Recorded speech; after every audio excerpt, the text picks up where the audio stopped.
بسم اللہ الرحمن الرحیم۔ لبیک لبیک لبیک یا رسول اللہ صلی اللہ علیہ وسلم۔ محمد شفیق امینی، قائم مقام امیر تحریک لبیک یا رسول اللہ پاکستان، مخاطب ہوں۔ سامعین کرام، موجودہ حالات کی تناظر اور مرخہ 23 نومبر 2018 سے قائدین و کارکنان کی بلا جواز گرفتاریوں اور ریاست مدینہ کی نام نہاد دعوے دار حکومت وقت کی جانب سے اب تک مذاکرات کے لیے غیر سنجیدگی کا مظاہرہ کیا جا رہا ہے اور معاہدہ پنجاب اسمبلی سے روگردانی کر کے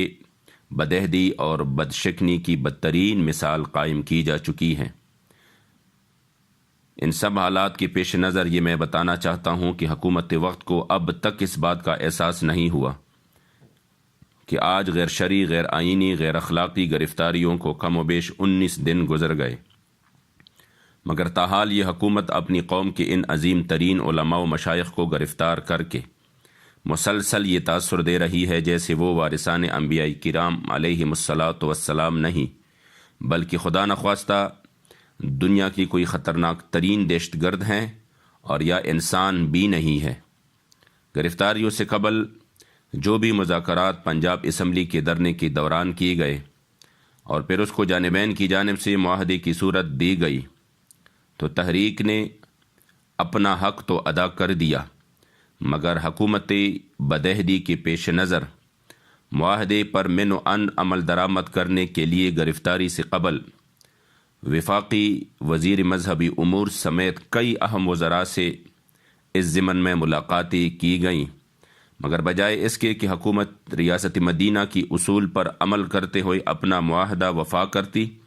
اس نے بیرونی آقاؤں کے اشارے پر ظلم علی ظلم کے تحت علماء کرام و کارکنان کو گرفتار کر لیا۔ چادر و چاردیواری کی تقدس کو پامال کر لیا گیا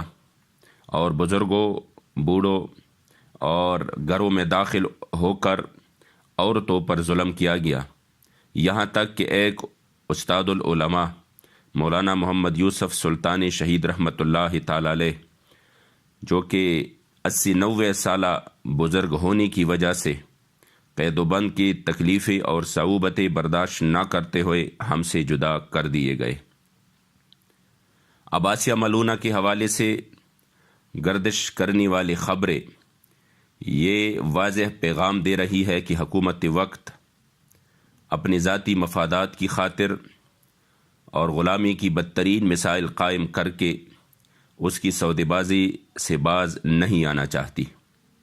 مگر یاد رہے کہ قائدین تحریک لبیک پاکستان ناموس رسالت کی حفاظت کے لیے قید و بند کی آزمائش سے گزر رہے ہیں اور تحریک لبیک پاکستان ان کی رہائی کے لیے تمام آئینی، جمہوری، اخلاقی طریقہ کار اپنانے کا حق رکھتی ہے اور اسی پر عمل کرے گی۔ تحریک لبیک پاکستان نے ناموس رسالت کے لیے نہ پہلے کبھی کسی قسم کا سودا کیا ہے، نہ آئندہ کبھی کرے گی انشاءاللہ۔ ان تمام تر صورتحال کے پیش نظر میں بطور قائم مقام امیر تمام عالم اسلام کو یہ پیغام دینا چاہتا ہوں کہ تحفظ ناموس رسالت صلی اللہ علیہ وسلم اور قانون ناموس رسالت 295C پر کسی قسم کا کوئی سمجھوتا نہیں کیا جائے گا۔ ہمارے قائدین و کارکنان اپنی اسلاف کے نقش قدم پر چلتے ہوئے اسلام اور ناموس رسالت کی خاطر بخوشی اسیری کی ایام گزار رہے ہیں، جس پر دنیا کی تمام مسلمانوں اور ان کی نسلوں کو تا قیامت فخر رہے گا۔ ہم ریاست سے کبھی بھی قائدین کی رہائی کی بھیک نہیں مانگیں گے،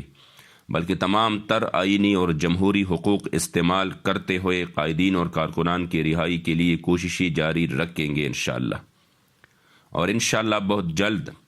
تمام مکاتب فکر اور مختلف شعبہ زندگی سے تعلق رکھنے والے تمام علماء و مشائخ، اساتذہ، طلباء، تاجر برادری، وکلاء حضرات سمیت تمام غیور مسلمانوں کو متحد کر کے اس تاریخی ظلم و جبر کے خلاف متحد ہو کر راست اقدام اٹھایا جائے گا۔ پاکستان کلمہ طیبہ اور اسلامی قوانین کی بنیاد پر بنا ہے اور محافظین ختم نبوت صلی اللہ علیہ وسلم ہمیشہ اس کی بنیاد برقرار رکھیں گے انشاءاللہ۔ لبیک لبیک لبیک یا رسول اللہ صلی اللہ علیہ وسلم۔